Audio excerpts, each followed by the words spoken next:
ഞാൻ അനുഭവിക്കുന്ന മാനസികാവസ്ഥ ഞാൻ എത്ര നിങ്ങളോട് പറഞ്ഞാൽ നിങ്ങൾക്ക് മനസ്സിലാവില്ല.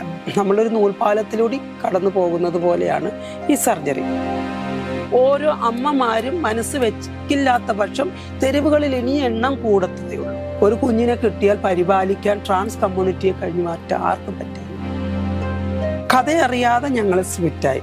ഇന്നും അതിന്റെ കാരണം എനിക്കും അറിയില്ല. ഇമോഷണലി കണക്റ്റഡ് ആണ് ഈ ഒരു സൗഹൃദത്തിൽ. നീ എന്നെ ഒന്ന് മനസ്സിലാക്കൂ, അല്ലെങ്കിൽ നീ എന്നെ ഒന്ന് പരിഗണിക്കൂ എന്ന് പറയുന്ന ഒരു സ്ത്രീ ഏറ്റവും വേസ്റ്റാ.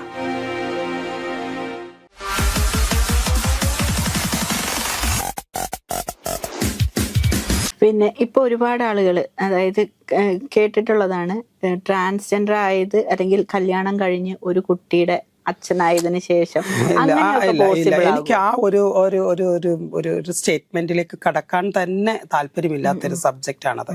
സോ അത് ഓരോരുത്തരുടെയും മെന്റാലിറ്റിയാണ്.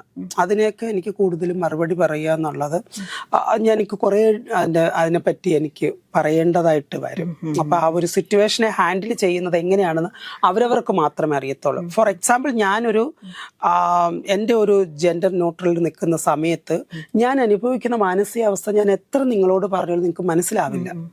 ബിക്കോസ് നിങ്ങൾക്ക് അതിനെപ്പറ്റി അറിയത്തില്ല. പക്ഷെ ഓപ്പോസിറ്റ് നിൽക്കുന്ന എൻ്റെ കാറ്റഗറിയിലുള്ള എൻ്റെ ഒരു കമ്മ്യൂണിറ്റി ആണെങ്കിൽ ഒരു പരിധിവരെ അവർക്ക് എന്നെ ഉൾക്കൊള്ളാൻ കഴിയുമെന്നുള്ളതാണ്. കല്യാണം, കുട്ടികൾ ഡസൻ മാറ്റർ, അത് എവിടെയൊക്കെയോ സംഭവിച്ചു പോയിട്ടുള്ളതാണ്. നമ്മൾ അതിലേക്ക് കടക്കുവാണെങ്കിൽ കുറേ കാര്യങ്ങൾ പറയേണ്ടതായിട്ട് വരും. ഒരു മനുഷ്യന്റെ അവസ്ഥ എന്ന് പറയുന്നത് ചോദ്യം ചെയ്യപ്പെടാനുള്ളതല്ല. ആ അവസ്ഥയെ അവനെ കൊണ്ട് അല്ലെങ്കിൽ അവളെ കൊണ്ട് തരണം ചെയ്യിക്കുക എന്നുള്ളതാണ്.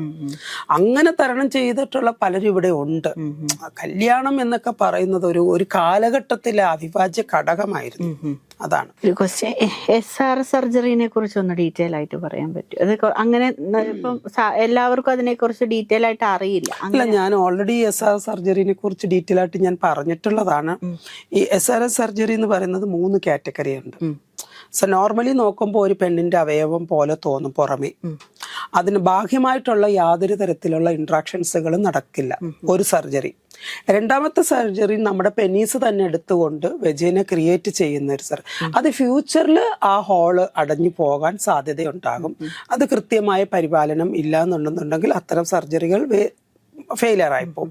മൂന്നാമത്തെ സർജറി എന്ന് പറഞ്ഞാൽ that is very complicated surgery. നമ്മുടെ കുടലെടുത്തിട്ട് വെജൈന ക്രിയേറ്റ് ചെയ്യുക. ഏകദേശം 15 ഇഞ്ചോളം നമ്മുടെ ഉള്ളിൽ തുറന്ന് കുടലിനെ അവിടെ റീപ്രൊഡ്യൂസ് ചെയ്ത് ആ കുടലിന് ജീവൻ വെക്കുകയാണ്. ചിലരുടെ കുടല് മരിച്ചു പോകും, ചിലരുടെ കുടല് മറ്റ് ഞരമ്പുകളുമായിട്ട് ചേർന്ന് അതിന് ജീവൻ വെച്ച് അതിന് ഇൻട്രാക്ഷൻസുകൾ ചെയ്യാൻ കഴിയും എന്നാണ് ഉള്ളത്. അപ്പം ഈ 3 സർജറികളാണ്. ആദ്യത്തെ സർജറിക്ക് വലിയ കോംപ്ലിക്കേഷൻ ഇല്ല, രണ്ടാമത്തെ സർജറിക്കും കോംപ്ലിക്കേഷൻ ഉണ്ട്. പക്ഷെ മൂന്നാമത്തെ സർജറിക്ക് കുറച്ച് ഡിഫിക്കൽട്ടായിട്ടുള്ള കോംപ്ലിക്കേഷൻ ഉണ്ട്. ബിക്കോസ് നമ്മളൊരു നൂൽപാലത്തിലൂടെ കടന്നു പോകുന്നത് പോലെയാണ് ഈ സർജറി. ഒന്നെങ്കിൽ നൂൽപാലം പൊട്ടാം, അല്ലെങ്കിൽ നൂൽപാലത്തിനപ്പുറത്തെത്താം എന്നതാണ് മൂന്നാമത്തെ സർജറി എന്ന് പറയുന്നത്. ഈ കുടലെടുത്ത് സർജറി ചെയ്യുമ്പം ഏകദേശം ഒരാളിൻ്റെ വെജൈന ക്രിയേറ്റ് ചെയ്യുന്നതിൻ്റെ ഒരു മെഷർമെൻ്റ് ഉണ്ട്. ആ മെഷർമെൻ്റ് അനുസരിച്ച് 11 ഇഞ്ച്, 10 ഇഞ്ച്, 8 ഇഞ്ച് ഈ ഒരു രീതിയിലായിരിക്കും കുടല് കട്ട് ചെയ്യുന്നത്.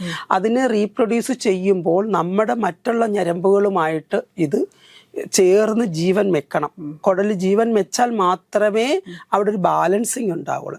അപ്പം ഇത് നമുക്ക് ഹോൾ ക്രിയേറ്റ് ചെയ്യുന്ന സമയത്ത് ഒന്നെങ്കിൽ നമുക്ക് മൂത്രനാളത്തിന് ഡാമേജ് സംഭവിക്കാം, അല്ലെങ്കിൽ മലദ്വാരത്തിന് ഡാമേജ് സംഭവിക്കാം. ഇത് രണ്ടും സംഭവിച്ചു കഴിഞ്ഞാൽ മലദ്വാരം എടുത്ത് പുറത്തിട്ടണം. പിന്നെ മൂത്രസഞ്ചിയാണെന്നുണ്ടെന്നുണ്ടെങ്കിൽ കുറേ കാലം വരെ നമ്മൾ സഞ്ചിയിൽ നടക്കേണ്ടി വരും. അപ്പൊ ഈ ഒരു കോംപ്ലിക്കേഷൻ അത്രയും ഡിഫിക്കൽട്ടായിട്ടാണ് നമ്മളത് ക്രിയേറ്റ് പോകുന്നത്. പിന്നെ നമ്മുടെ ആ കുടലിനെ അവിടെ വെച്ചു, ആ കുടലിന് പോകെ പോകെ പോകെ പോകെ ആ നമ്മുടെ ബോഡിയായിട്ട് അത് അക്സെപ്റ്റ് ചെയ്ത് ഒരു സാധാരണ ഒരു ഫീമെയിൽ എങ്ങനെയാണോ ഒരു പുരുഷനുമായിട്ട് ഇന്ററാക്ട് ചെയ്യുന്ന അത് നല്ല രീതിയിൽ നടക്കും. അതാണ് സർജറി കഴിഞ്ഞ് എത്ര നാൾ നമുക്ക് ഈ ഒരു വെയിറ്റിംഗ് പീരീഡും കാര്യങ്ങളും? സർജറി കഴിഞ്ഞ് എത്ര കാലം വരെയെന്ന് നമുക്ക് പറയാൻ പറ്റത്തില്ല. ഒരു ബോഡിയെ സംബന്ധിച്ചായിരിക്കും. ആ ഒരു ബോഡി നമ്മളൊരു ചുമരിൽ ഒരു ചിത്രം വരച്ചാൽ നമുക്ക് അതിനെ മായ്ച്ച് ക്ലിയർ ചെയ്യാം. അതുപോലെ അല്ല നമ്മുടെ ബോഡിയിൽ വൺ ടൈം ക്രിയേറ്റ് ചെയ്യുന്ന വെജേനയ്ക്ക് എന്തെങ്കിലുമൊക്കെ പ്രോബ്ലംസുകൾ വരുന്ന നമ്മുടെ പൊസിഷൻസുകൾ കറക്റ്റ് ആകാതെ നമ്മൾ സർജറി കഴിഞ്ഞ് കിടക്കുന്ന രീതി, നമ്മൾ അതിനെ പരിപാലിക്കുന്ന രീതി, ഹൈജീനിക്കായിട്ട് നോക്കണം, നമ്മുടെ മെഡിസിൻസുകൾ പ്രോപ്പറായിട്ട് യൂസ് ചെയ്യുക, ഇതെല്ലാം ഇതിൻ്റെ ഒരു ഭാഗമാണ്. ഇതെല്ലാം കൃത്യമായിട്ട് നമ്മൾ ചെയ്ത് കഴിഞ്ഞാൽ നമുക്കൊരു എന്താ പറയുക, മറ്റ് ഹെൽത്ത് ഇഷ്യൂസുകളൊന്നും തന്നെ ഇല്ലാതെ തന്നെ നമുക്കൊരു ലൈഫ് പാർട്ണറെ സെലക്ട് ചെയ്യുക, അല്ലെങ്കിൽ വോട്ടെവർ നമ്മുടെ ചോയ്സ്. അപ്പോൾ ഒരുപാട് എക്സ്പെൻസ് ആണോ ഈ ഒരു സർജറിക്ക് എന്ന് പറയുന്നത്? അത് ഓരോ ഹോസ്പിറ്റലിനെ ഡിപ്പെൻഡ് ചെയ്തു. പണ്ടൊക്കെ എന്ന് പറയുമ്പോൾ കേട്ടിരിക്കുന്നത് ഹോസ്പിറ്റലുകളിലല്ല ഇങ്ങനത്തെ സർജറികൾ. അതിനെപ്പറ്റി എനിക്ക് ഡീറ്റെയിൽ ആയിട്ട് അറിയത്തില്ല, കാരണം ഞാൻ അത്തരം ഒരു ബുക്കുകൾ വായിച്ചിട്ടുണ്ട്. ഞാൻ അത്തരം ഡീറ്റെയിലിംഗ് ആയിട്ട് ആ ഒരു മേഖലയുമായിട്ട് ബന്ധപ്പെട്ടിട്ടില്ല. കാരണം എൻ്റെ ഒരു മേഖല എന്ന് പറയുന്നത് ഫിലിം ഇൻഡസ്ട്രി ആയിരുന്നു. ആ ഫിലിം ഇൻഡസ്ട്രി നിന്നുകൊണ്ട് തന്നെ ഞാൻ എൻ്റെ ട്രീറ്റ്മെന്റുകൾ സ്റ്റാർട്ട് ചെയ്തു. ഒപ്പം എൻ്റെ പ്രൊഫഷൻ ഞാൻ നോക്കി. ഇതിനിടയിൽ കമ്മ്യൂണിറ്റിയുടെ മറ്റ് കൾച്ചർ ഇടങ്ങളിലേക്ക് എനിക്ക് പോകാൻ പറ്റിയിട്ടില്ല. ഞാൻ ഒരിക്കലും അതിനെതിരല്ല, അതിനെ മാക്സിമം സപ്പോർട്ട് ചെയ്യും, കൂടെ നിൽക്കുകയും ചെയ്യുന്ന ഒരാളാണ്. പക്ഷെ എനിക്ക് കൂടുതലായിട്ട് അതിലേക്ക് അടുക്കാൻ പറ്റിയിട്ടില്ല. അപ്പൊ ഞാൻ പറഞ്ഞു കേട്ടിട്ടുള്ളതാണ്, ഇറ്റ് വാസ് വെരി ഡിഫിക്കൽട്ട്. മരണം സംഭവിച്ചിട്ടുള്ള കേസുകൾ വരെ ഉണ്ടായിട്ടുണ്ടെന്നാണ് പറയുന്നത്. പക്ഷെ നമുക്കറിയത്തില്ല. അത് അങ്ങനെയാണ്. എനിക്ക് അതിനെപ്പറ്റി ഡീറ്റെയിൽ ആയിട്ട് അറിയത്തില്ല. എനിക്ക് അതിനെപ്പറ്റി ഡീറ്റെയിൽ ആയിട്ട് അറിയത്തില്ല. പക്ഷെ എൻ്റെ കമ്മ്യൂണിറ്റിയിൽ പലരും അങ്ങനെ ചെയ്തിട്ടുള്ളവരുണ്ട്. ഒരു ഡ്രീം ഉണ്ടാവുമല്ലോ, ആ ഒരാളെ എനിക്ക് ഇന്നയാളെ മേക്കപ്പ്. ഇതിപ്പോ ഞാൻ പറഞ്ഞു കഴിഞ്ഞാൽ എന്നെ എല്ലാവരും എന്നെ പൊങ്കാലയിടും, തീർച്ചയായിട്ടും പൊങ്കാലയിടും. കാരണം എന്ന് വെച്ചാൽ ഇവക്ക് ഭ്രാന്താണോ എന്നുള്ളതാണ്. അതെ, എനിക്ക് ഭ്രാന്തുണ്ട്. എന്റെ ഭ്രാന്തിനെ ഞാൻ അംഗീകരിക്കുന്നു. ബിക്കോസ് എനിക്ക് ഭ്രാന്തുണ്ടെന്ന് ഞാനാണ് പറയേണ്ടത്, നാട്ടുകാരല്ലല്ലോ പറയുന്നത്. എന്റെ ഭ്രാന്താണ്. എനിക്ക് ദീപികനെ ഇഷ്ടമാണ്, ദീപികനെ ഭയങ്കര ഇഷ്ടമാണ്. ദീപികനെ മേക്കപ്പ് ചെയ്യാൻ ഞാൻ എത്രയോ പ്രാവശ്യം സ്വപ്നം കണ്ടിട്ടുണ്ട്. ഞാൻ ശ്രമിച്ചിട്ടില്ല കേട്ടോ, ഞാൻ ശ്രമിച്ചിട്ടില്ല. പക്ഷെ പല സന്ദർഭങ്ങളിലും തൊട്ട് വന്നിട്ടുണ്ട്. മേ ബി ദൈവം എന്നെ അവിടെ കൊണ്ടിടുമായിരിക്കും. കാരണം പല ആവർത്തിയായി ഞാൻ സ്വപ്നം കാണുന്നു ദീപികനെ മേക്കപ്പ് ചെയ്യുന്നതും ദീപിക ഞാനും തമ്മിൽ ഇന്ററാക്ട് ചെയ്യുന്നതും. ഒരേ ഫൺ എലമെന്റ്സുകൾ ഞാൻ സ്വപ്നം കണ്ടിട്ടുണ്ട്. മേ ബി ഇപ്പോൾ ഇൻഡസ്ട്രിയിൽ നിൽക്കുന്നതായതുകൊണ്ട് ഇങ്ങനെ ഒരു സജഷൻ പോവാൻ കൂടെ വർക്ക് ചെയ്യുന്നവർക്കൊക്കെ അറിയാവുന്ന കാര്യമാണ്. അപ്പോൾ അങ്ങനെ സജസ്റ്റ് ചെയ്ത് അങ്ങനെ അറിയില്ല. എനിക്ക് ബോളിവുഡിൽ അങ്ങനെ അധികം മേക്കപ്പ് ആർട്ടിസ്റ്റുകളുമായിട്ട് പരിചയമില്ല. ഉണ്ട്, താപ്സി പൊന്നുവിന്റെ, അനുഷ്ക ഷെട്ടിയുടെ ഒക്കെ മേക്കപ്പ് ആർട്ടിസ്റ്റുമായിട്ട് കണക്ഷൻ ഉണ്ട്. പിന്നെ മാധുരി ദീക്ഷിത്തിന്റെ, കരീഷ്മ കപൂറിന്റെ ഒക്കെ ഹെയർ സ്റ്റൈലിസ്റ്റുകളുമായിട്ട് കണക്ഷൻ ഉണ്ട്. ഞാൻ ഇവരോടൊക്കെ എന്റെ ആഗ്രഹം ഷെയർ ചെയ്തിട്ടുണ്ട്. ദീപികയുടെ മേക്കപ്പ് ആർട്ടിസ്റ്റിന് പരിചയമുണ്ട്, പേഴ്സണൽ മേക്കപ്പ് ആർട്ടിസ്റ്റിന് പരിചയമുണ്ട്. മേ ബി, അറിയത്തില്ല, വരട്ടെ. ഇപ്പൊ ഈ ഹോർമോൺ ട്രീറ്റ്മെന്റിനെ കുറിച്ച് പറഞ്ഞു. സർജറി പോലെ തന്നെ എക്സ്പെൻസ് ആണോ ഈ ഹോർമോൺ ട്രീറ്റ്മെന്റ് എന്ന് പറയുന്നത്? പലതരത്തിലാണ്. ട്രാൻസ്മെന്നിന്റെ ഹോർമോൺ ട്രീറ്റ്മെന്റ് സെപ്പറേറ്റ് ആണ്, ട്രാൻസ് വുമണിന്റെ വ്യത്യാസമാണ്. നമുക്ക് ഈ ഒരു എന്താ പറയാ, ഈ hormone treatment it was difficult. അതൊരു ഭയങ്കര ഒരു ബുദ്ധിമുട്ടാണ്. നമുക്ക് പീരീഡ്സിനെ പോലെ ചില പെൺകുട്ടികൾ പറയും, പീരീഡ്സ് ആകുമ്പോൾ എനിക്ക് ഭയങ്കര മൂഡ് സിങ്ക് ആണ്, അങ്ങനെയാണ് ഇങ്ങനെയാണ്. ഇറ്റ്സ് ദ സെയിം പ്രോസസ്സിംഗ് ആണ് അവിടെ നടക്കുന്നത്. ആ ഒരു അവസ്ഥയൊന്നും മനസ്സിലാക്കാൻ ഇവിടെ ഉള്ള ഒരുത്തന്മാർക്കും കഴിയുകയില്ല. അവർ രാത്രി കാലങ്ങളിൽ പോയി സെക്സ് വർക്ക് ചെയ്ത് കൊണ്ടുവന്ന് കിട്ടുന്ന എണ്ണിത്തൊട്ട നാണയങ്ങൾ വാങ്ങിക്കാൻ സ്നേഹം എന്ന് പറയുന്ന, അല്ലെങ്കിൽ പ്രണയം എന്ന് പറയുന്ന കപട ഫീലിങ്, അതൊരു വസ്തുവല്ലല്ലോ, സ്നേഹം ഒരു വസ്തുവല്ല, കപട ഫീലിംഗ് കൊണ്ടുവന്ന് കുത്തി നിറച്ച് കൊടുത്തിട്ട് ഇവര് രാത്രി കാലങ്ങളിൽ മഴയും കാറ്റും വെയിലും കൊണ്ട് ഭക്ഷണം കഴിക്കാതെ ഒരു കൂട്ടി വെക്കുന്ന പണവും തട്ടിയെടുത്ത് പോകുന്ന എത്ര ആണുങ്ങൾ ഇവിടെ ഉണ്ടെന്ന് അറിയുമോ? പക്ഷെ അവരൊന്നും ഇപ്പൊ ഒരു ട്രാൻസ്ജെൻഡർ കമ്മ്യൂണിറ്റിയിലുള്ള ഒരാളുമായിട്ട് ഇപ്പൊ നോർമലുള്ള ഒരാൾ പ്രണയത്തിലാന്ന് വെച്ചോ, അവരത് പറയാൻ തയ്യാറാകോ? ഇതെന്റെ കാമുകൻ? ഒരിക്കലും പറയാൻ തയ്യാറാകില്ല. ഒരിക്കലും വിരലിൽ എണ്ണാവുന്നവരെങ്ങാണം ധൈര്യപൂർവ്വം പറയും ഇതെന്റെ പാർട്ട്ണറാണ്, അല്ലെങ്കിൽ ഇതെന്റെ ഫ്രണ്ടാണ്. അറ്റ്ലീസ്റ്റ് ഒരു സുഹൃത്താണെന്ന് പറഞ്ഞ് തോളത്ത് കൈയിട്ട് പോലും പോകത്തില്ല. അവർക്കൊരു ടൈം പീരീഡ് കഴിയുമ്പോൾ അവർക്ക് മനസ്സിലാകും ഇത് വേണ്ട, ഇതെനിക്ക് വേണ്ട, എനിക്കുള്ളത് അവിടെ സെക്സ് ജെൻഡറിൽ പെട്ട ഒരുത്തിയാണ്. അറ്റ് ദ സെയിം ടൈമിൽ നമ്മളിൽ നിന്നുള്ള എല്ലാ ആനുകൂല്യങ്ങളും കൈപ്പറ്റാനായിട്ട് അവർ ഊറ്റിയെടുക്കാൻ നിൽക്കുക. എത്ര കുട്ടികളാണ് എന്നെ വിളിച്ചിട്ട് പറയുന്നത്, അമ്മ ഞാൻ ഒരു കുട്ടി എനിക്ക് സർജറിക്ക് വേണ്ടി വെച്ചിരുന്നത്, എനിക്ക് അതിന് വേണ്ടിയിട്ട് വെച്ചിരുന്നതാണ്, ഞാൻ ഇതിന് വേണ്ടി വെച്ചിരുന്നതായിരുന്നു, ഞാൻ എല്ലാം കൊടുത്തു. ഒരു സ്നേഹം വരുമ്പോൾ ഈ കുടുംബത്തിൽ നിന്ന് കിട്ടുന്ന സ്നേഹം നമുക്ക് നഷ്ടപ്പെട്ടു കഴിഞ്ഞു, ഒരു പരിധി കഴിഞ്ഞപ്പോൾ നഷ്ടപ്പെട്ടു കഴിഞ്ഞു. അവർക്ക് പിന്നെ നമ്മളെ വേണ്ട. ഈ കുട്ടികൾ സ്ട്രീറ്റിൽ നിന്ന് ശരീരം വിറ്റും ഒക്കെ പണം ഉണ്ടാക്കി വീട്ടിലെ കാര്യവും നോക്കുന്നുണ്ട്. ആ സമയത്ത് അമ്മയ്ക്ക് വയ്യായെന്നും അച്ഛനും വയ്യാന്ന് അറിഞ്ഞു കഴിഞ്ഞാൽ നെഞ്ച് പിടച്ച് കിട്ടിയതെല്ലാം കൊണ്ടുപോയി കൊടുക്കും. അപ്പോഴും വീട്ടിലേക്ക് വരല്ലേ, ചേച്ചിയുടെ ഭർത്താവുണ്ടേ, ചേട്ടന്റെ ഭാര്യയുണ്ടേ, വീട്ടിലേക്ക് വരല്ലേ എന്നാണ് ഈ കുട്ടികളെ പറഞ്ഞു നിർത്തിയിരിക്കുന്നത്. ആ സമയത്താണ് ഒരു ആശ്വാസം എന്ന നിലയിൽ ഒരു കാമുകന്റെ റോള് ചമഞ്ഞൊരുത്തൻ വരുന്നത്.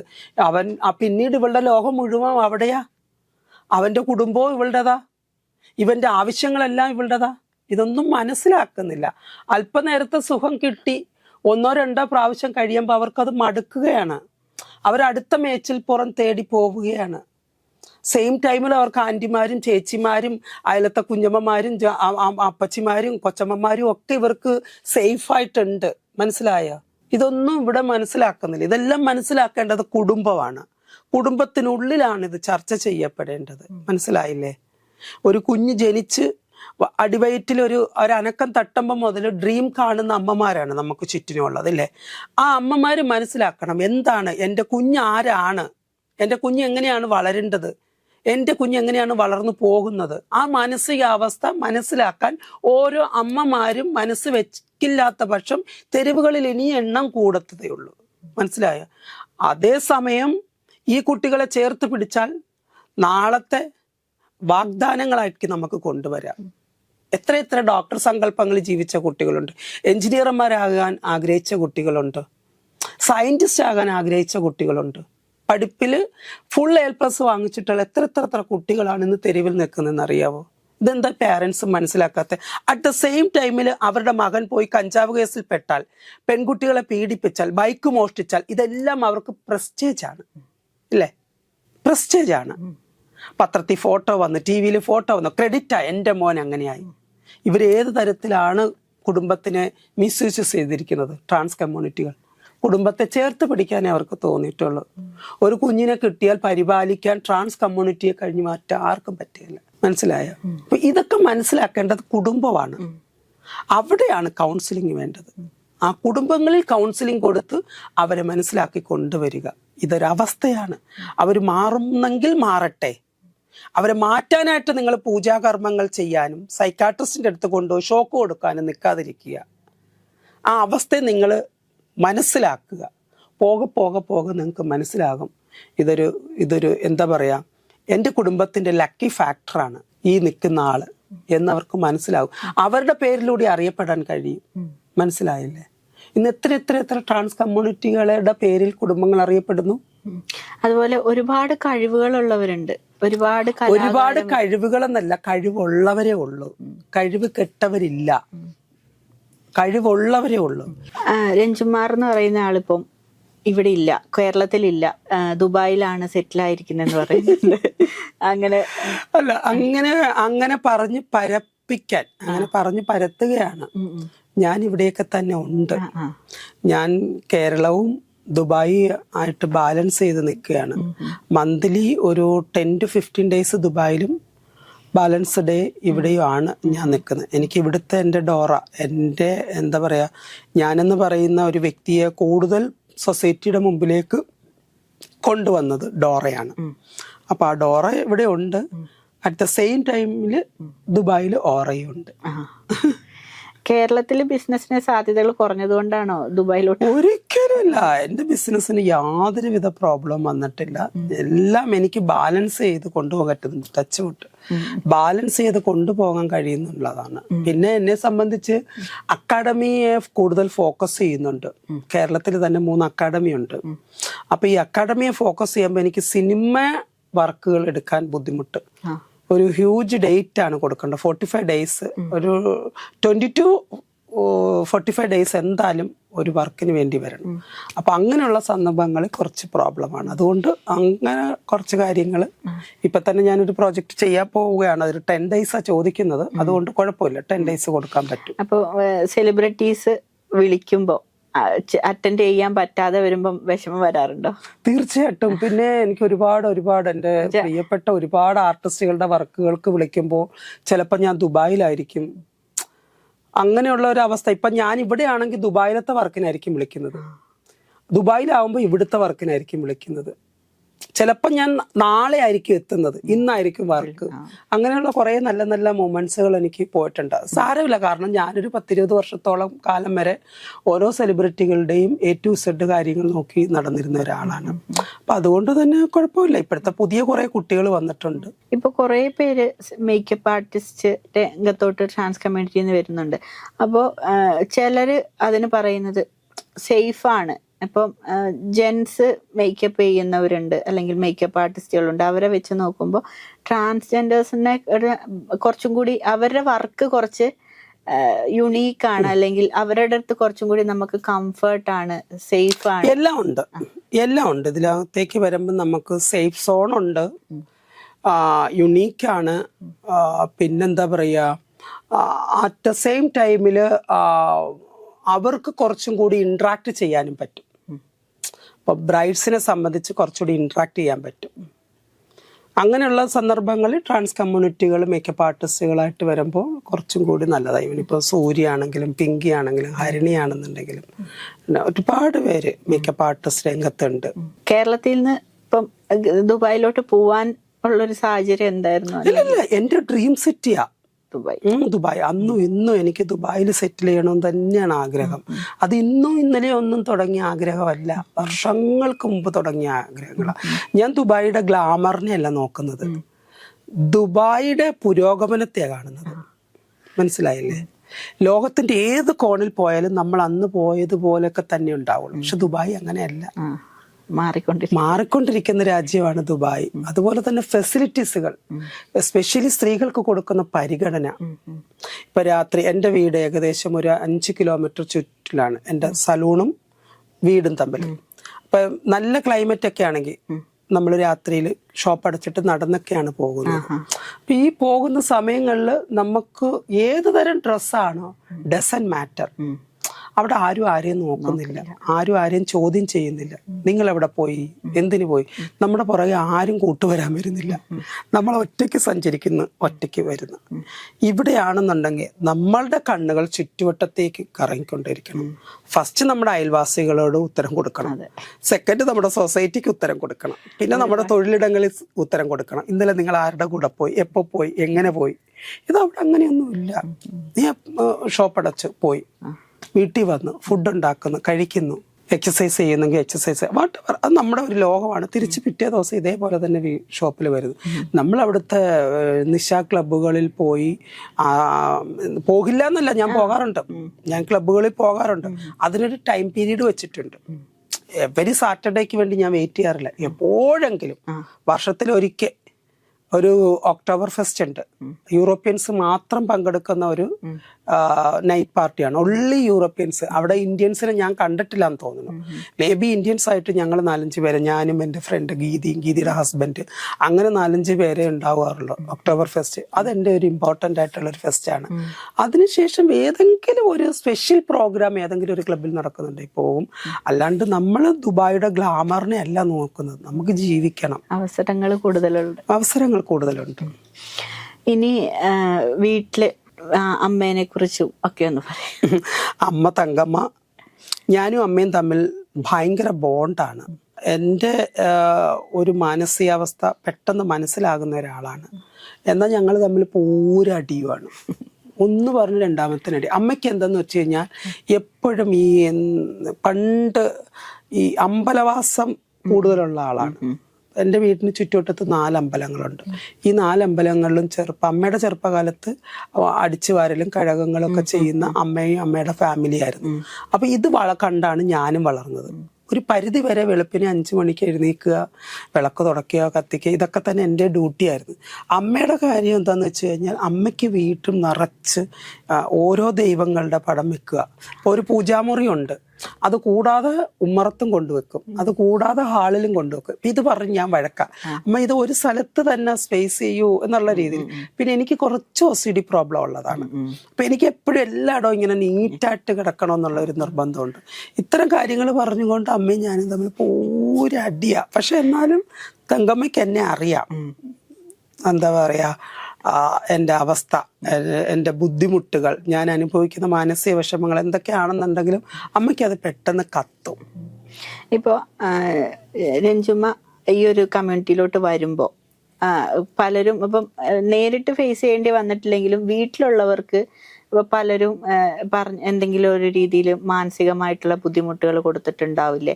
തീർച്ചയായിട്ടും എത്ര എത്ര എത്ര ഫാമിലീസുകളിൽ പോയി അവരെ ഞാൻ ചേർത്ത് വെച്ചിട്ടുണ്ട്. എനിക്ക് അതിലൊരു ഒത്തിരി സന്തോഷം തോന്നാറുണ്ട് മോളെ. കാരണം എന്ന് വെച്ച് കഴിഞ്ഞാൽ പലപ്പോഴും പല ഫാമിലിയിലും പോകുമ്പം ഞാൻ ചെന്ന് സംസാരിക്കുമ്പോൾ അവർ അക്സെപ്റ്റ് ചെയ്യാറുണ്ട്. എനിക്കതൊരു വലിയൊരു സന്തോഷം തരുന്ന ഒരു കാര്യമാണ്. പല കമ്മ്യൂണിറ്റികളുടെയും ഫാമിലിയിൽ പോയിട്ട് അവസ്ഥയെപ്പറ്റി പറഞ്ഞു മനസ്സിലാക്കി അവരെ തിരിച്ച് ആ വീട്ടിലേക്ക് കൊണ്ടുപോകാനുള്ള ഒരു സാഹചര്യം ഞാൻ ഒരുക്കിയിട്ടുണ്ട്. എനിക്ക് അതിനകത്ത് ഒരുപാട് സന്തോഷം തോന്നിയിട്ടുണ്ട്. കുറെ മക്കളുണ്ട് എന്ന് പറഞ്ഞിട്ടുണ്ട്, അപ്പോൾ അവരെ പറ്റി ഒന്ന് പറയുക. എല്ലാവർക്കും ഞാൻ എങ്ങും പോവരുത്. സ്പെഷ്യലി എൻ്റെ ഒരു മകളുണ്ട് ഹരിണി. അവൾക്ക് അവളുടെ ചുറ്റുവട്ടത്തായിരിക്കണം ഞാൻ. മനസ്സിലായോ? ഞാൻ അവളെ വിളിക്കുന്ന എന്തോ ഒരു പേര് വിളിക്കും അവളെ. പിന്നെന്താ പറയാ, ഓരോരുത്തർക്കും ഓരോ തരം ക്യാരക്ടറുകളാണ്. മനസ്സിലായില്ലേ? ഞങ്ങൾ അങ്ങനെ ഭയങ്കര അമ്മ മക്കൾ അങ്ങനെ ചെയ്യണം ഇങ്ങനെ ചെയ്യണം അത് അങ്ങനെയുള്ള ഇതല്ല. മീറ്റിങ്ങുകൾ കൂടുക അങ്ങനെയൊന്നുമില്ല. എപ്പോഴെങ്കിലും ഞങ്ങൾ എല്ലാവരും കൂടും, ഫുഡ് കഴിക്കും, ഹാപ്പി ആയിട്ടിരിക്കും. അപ്പം വിഹാനുണ്ട്, എൻ്റെ മകൻ്റെ ഉള്ളതാണ്, എൻ്റെ മകനാണല്ലോ. അപ്പൊ അവൻ ജർമ്മനിയിലാണ്. അപ്പൊ അവൻ വരുമ്പോൾ എല്ലാവരും കൂടി കൂടും. പക്ഷെ ഇപ്രാവശ്യം വന്നപ്പം കാണാൻ പറ്റിയില്ല. ഫോൺ വിളിച്ച് കൂടാവെന്ന് വെച്ചാൽ സൂര്യയുടെ വീട്ടിൽ പോയി. സൂര്യയും സാദിയും ഹരണിയും അവനും എല്ലാവരും കൂടി നല്ല ഹാപ്പി ആയിട്ട് പോയി. ഇനി നെക്സ്റ്റ് ട്രിപ്പ് വരുമ്പോ, കഴിഞ്ഞ പ്രാവശ്യം ദുബായിലാണ് വന്നത് അവൻ, അവിടെ കണ്ട്. അപ്പൊ ഇനി നെക്സ്റ്റ് വരുമ്പോ നാട്ടിൽ വരുമ്പോ എല്ലാരും കൂടി കൂടണം. അങ്ങനെ എല്ലാവർക്കും. അപ്പൊ പിങ്കി ആണെന്നുണ്ടെങ്കിലും എന്താ പറയാ, ഓരോ കാര്യങ്ങളും എടുത്ത് പറയുന്നത് എൻ്റെ അടുത്ത് ഫസ്റ്റ് എന്നെ വിളിച്ച് പറയും. ഇവനിപ്പോ ഹരിണി ആണെന്നുണ്ടെങ്കിലും ആദ്യമേ എന്നെ വിളിച്ചിട്ട് പറയും പ്രണയത്തിനെ കുറിച്ച്. സത്യം പറഞ്ഞാൽ ടു ബി വെരി ഓണസ്റ്റ്, എനിക്ക് പ്രണയമില്ല ഇതുവരെ. പ്രണയം ഉണ്ടായിരുന്നത് എന്താ പറയാ കുറേ കാലങ്ങൾക്ക് മുമ്പാണ്. അതൊരു പ്രണയമായിരുന്നോ എന്നൊന്നും ചോദിച്ചു കഴിഞ്ഞാൽ എനിക്കറിയത്തില്ല. വർഷങ്ങൾക്ക് മുമ്പ്, എൻ്റെ ഒരു ഫുൾ ചേഞ്ചിലേക്കൊക്കെ വരുന്നതിനൊക്കെ മുമ്പ്. പക്ഷെ ഞാൻ ഫുൾ ചേഞ്ചിലേക്ക് വന്നതിന് ശേഷം എനിക്ക് പ്രണയം ഉണ്ടായിട്ടില്ല. ഏതൊരു സ്ത്രീയും ആഗ്രഹിക്കുന്നത് പോലെ ഒരു സുഹൃത്ത് എനിക്ക് വേണം. എൻ്റെ ഇഷ്ടങ്ങളും എൻ്റെ ഏറ്റവും ഇഷ്ട കാര്യങ്ങൾ പറയുവാനും അതിന് പറ്റുന്ന ഒരു സൊല്യൂഷൻ തരുന്നതും ആയിട്ടുള്ള ഒരു സുഹൃത്ത് വേണമെന്ന് ഞാൻ ആഗ്രഹിക്കാറുണ്ട്. എനിക്ക് ഒരുപാട് സുഹൃത്തുക്കളുണ്ട്, ഇവിടെയാണെങ്കിലും ദുബായിലാണെങ്കിലും ഒക്കെ. അപ്പൊ ദുബായിലാണെങ്കിൽ ഗീതി, ഒരു പെൺ സുഹൃത്ത് എത്രത്തോളം വേർത്ത്ഫുൾ ആകുമെന്നുള്ളത് ഞാൻ മനസ്സിലാക്കിയത് ഗീതിയിലൂടെയാണ്. മനസ്സിലായ? പറയാനും പറയാൻ പാടില്ലാത്തതുമായ പല കാര്യങ്ങളും ഞങ്ങൾ ചർച്ച ചെയ്യും. എന്നാൽ 24 മണിക്കൂറും വിളിച്ചുകൊണ്ടിരിക്കുന്ന ആളുമല്ല. പക്ഷെ ഒരു ടൈം പീരീഡ് കഴിഞ്ഞ് എന്നെ അവൾക്ക് മിസ് ചെയ്യുന്നെന്ന് കണ്ടു കഴിഞ്ഞാൽ അവൾക്ക് ഭയങ്കര ഫ്രസ്ട്രേഷൻ വരും. അതേപോലെ എനിക്കും അവളെ കാണാൻ കുറേ ദിവസം എനിക്ക് അവളെ കണ്ടിട്ട് എനിക്ക് അവളെ ഒന്ന് കാണണം എന്നുള്ളത്. ഇപ്പൊ അവളുടെ വീട്ടിൽ അവൾ മൂഡ് ഓഫ് ആവുമ്പോൾ അവളെ വീട്ടുകാർക്ക് അറിയാം എന്നെ കാണാത്തത് കൊണ്ടാണ്. അവളുടെ ഹസ്ബൻഡ് പറയും, രഞ്ജുവിനെ കാണാത്തത് കൊണ്ടാണ് ഈ മൂഡ് ഓഫ്, നീ പോയി അവളെ കണ്ടിട്ട് വാ എന്ന് പറയുന്ന ഒരു ബോണ്ടിങ് ഞാനും അവളും തമ്മിലുണ്ട്. എൻ്റെ ഫ്ലാറ്റിന് തൊട്ട് താഴത്തെ ലിജയുണ്ട്. ഞാൻ എന്തെങ്കിലും കഴിച്ചില്ലെന്നുണ്ടെങ്കിൽ, എടി ഇവിടെ ഇത് വെച്ചിട്ടുണ്ട്, നീ ഇങ്ങോട്ട് താഴത്തേക്ക് ഇറങ്ങും. അതുകൊണ്ട് ഞാൻ മുകളിൽ എന്തെങ്കിലും വെച്ചാൽ, എടി എന്തെങ്കിലും കഴിച്ചിട്ടുണ്ടോ, ഇങ്ങോട്ട് കയറി വാ എന്ന് ചോദിക്കുന്ന ഒരു ബോണ്ടിങ് ഉള്ളൊരു സുഹൃത്തുണ്ട്. ഇപ്പൊ റോഷ്നി ആണെങ്കിലും തിരുവനന്തപുരത്ത് എനിക്ക് വി ആർ ഗുഡ് ഫ്രണ്ട്സ് എന്ന് പറഞ്ഞൊരു ഗ്രൂപ്പുണ്ട്.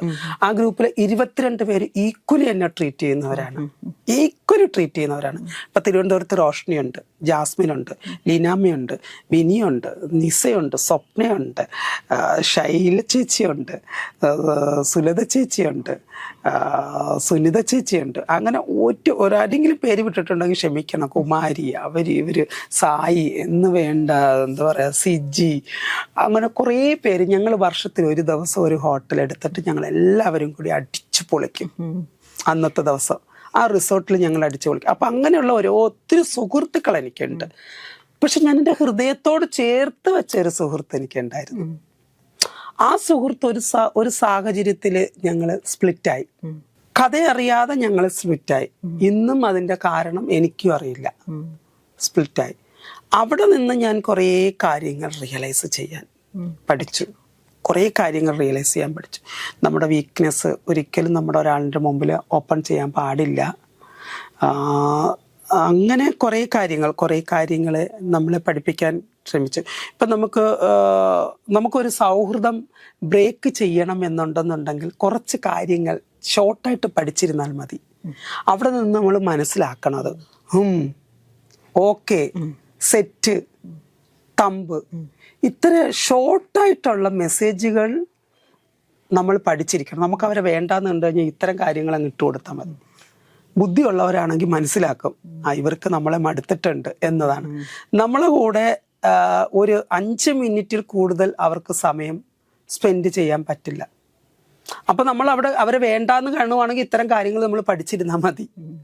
നമ്മൾ പോകുന്നു, കാണുന്നു, ബൈ, ശരി, തിരക്കാണ് കേട്ടോ, വരാം എന്നുള്ള ഇങ്ങനെയുള്ള കുറേ കാര്യങ്ങൾ ഞാൻ പഠിച്ചു എൻ്റെ സൗഹൃദത്തിൽ നിന്ന്. അത് എന്താ പറയാ, പലയിടങ്ങളിലും തെറ്റിദ്ധാരണകൾ പരത്തി, ആ തെറ്റിദ്ധാരണകൾ പലതരത്തിൽ വ്യാപിപ്പിച്ചു. അങ്ങനെ കുറേ കാര്യങ്ങൾ ഇതിനിടയിലേക്ക് വന്നു. ഇതിനിടയിലേക്ക് വന്നപ്പോഴത്തേക്ക് ഞാനൊരു കാര്യം റിയലൈസ് ചെയ്ത്, ഇതല്ല ലൈഫ്. സൗഹൃദം എന്ന് പറയുന്നത് അതൊരു ബോണ്ടാണ്. അത് ഓട്ടോമാറ്റിക്കലി ക്രിയേറ്റ് ചെയ്ത് വരികയാണ്. ആക്സിഡൻ്റലി ഇങ്ങനെ വരും. അല്ലാണ്ട് നമ്മൾ ക്രിയേറ്റ് ചെയ്യാൻ പോവരുത്. നമ്മൾ ക്രിയേറ്റ് ചെയ്യും തോറും അതിങ്ങനെ വലുതായി വലുതായി വലുതായി അതങ്ങ് പൊട്ടും. അതിനെ ഒരു സ്പേസിൽ അങ്ങ് വെക്കുക എന്നുള്ളത് ഞാനിപ്പം മനസ്സിലാക്കി. അത്തരം സൗഹൃദങ്ങൾ വരുന്നെങ്കിൽ വരട്ടെ. എനിക്ക് സൗഹൃദം ഭയങ്കര ഇഷ്ടമാണ്, വെരി ഇമ്പോർട്ടൻറ്റ്. ഞാൻ ഭയങ്കര ഒരു എന്താ പറയുക, ഇമോഷണലി കണക്റ്റഡ് ആണ് ഈ ഒരു സൗഹൃദത്തിൽ. ബിക്കോസ് അത്രത്തോളം എനിക്ക് അത്രയും ഇഷ്ടമുള്ള അല്ലെങ്കിൽ ഇത്രയും സ്നേഹമുള്ള ഒരു സൗഹൃദമായിരുന്നത്. സർജറി കഴിഞ്ഞിട്ട് ഇതുവരെ എല്ലാം നോർമൽ അല്ലേ ഇപ്പൊ? ദൈവത്തിന് അനുഗ്രഹം കൊണ്ട് ഒരു സർജറി ചെയ്യുമ്പോൾ എനിക്കുണ്ടായിരുന്ന ഒരുപാട് സംശയങ്ങളാണ് ദൈവം എനിക്ക് അതെല്ലാം പരിഹരിച്ച് തന്നു എന്നെ മുന്നോട്ട് നയിക്കുന്നത്. ഒരു സ്ത്രീ എന്ന നിലയിൽ എല്ലാ മാനസിക വേദനകളും ശാരീരിക വേദനകളും അവസ്ഥകളിലൂടെയാണ് ഞാൻ പോയിക്കൊണ്ടിരിക്കുന്നത്. ഇത് മനസ്സിലാകാതെ പോകുന്ന ചിലയിടങ്ങളുണ്ട്. നമ്മളത് പ്രകടിപ്പിക്കുക എന്നുള്ളതുണ്ട് ഇല്ലേ? ആ പ്രകടനം പലപ്പോഴും മറ്റുള്ളവർക്ക് തെറ്റിദ്ധാരണ ഉണ്ടാക്കും. നീ എന്നെ ഒന്ന് മനസ്സിലാക്കൂ, അല്ലെങ്കിൽ നീ എന്നെ ഒന്ന് പരിഗണിക്കൂ എന്ന് പറയുന്ന ഒരു സ്ത്രീ ഏറ്റവും വേസ്റ്റാ. അങ്ങനെ പറയാൻ പാടില്ല എന്നുള്ളത് ഞാൻ ചിലയിടങ്ങളിൽ നിന്ന് പഠിച്ചിട്ടുണ്ട്. മനസ്സിലായില്ലേ? നമ്മുടെ അവസ്ഥയെ ചൂഷണം ചെയ്യപ്പെടും അവിടെ. മനസ്സിലായില്ലേ? അത് വെരി ഇമ്പോർട്ടൻ്റ് ആണ്. അത്ര നേരം നമ്മളോട് സഹകരിച്ച രഞ്ജുമാറിന് ഒരുപാട് നന്ദി.